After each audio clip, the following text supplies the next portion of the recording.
Welcome to Penrose Learning, where we make understanding easy. You begin by confirming prerequisites: ship class, fuel, and a basic weapon. Pick a scout or light fighter if you value speed. Choose a freighter to prioritize cargo. Once loaded, allocate credits to one upgrade slot and fill fuel tanks because long jumps drain more than short hops. You launch immediately from the station and plot a course to the nearest mission beacon. Use autopilot for transit while you review mission objectives and incoming comms so you don't waste time.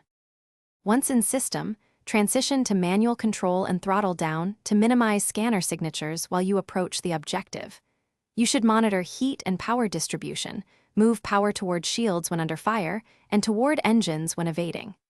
Use the ship scanner to tag salvage, cargo pods, and pirate weak points because targeting weak modules yields better rewards.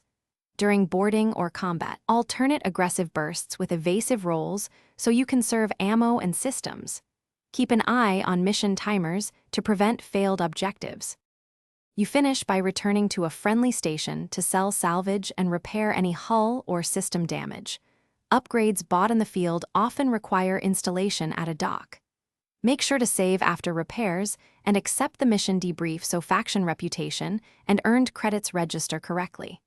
If something goes wrong, reload the previous save and check inventory weight, fuel levels, and mission prerequisites. Many failures stem from overlooked cargo limits or unaccepted secondary objectives. Correcting those fixes most progression stalls. Thanks for watching. If this was helpful, leave a like and consider subscribing. See you next time.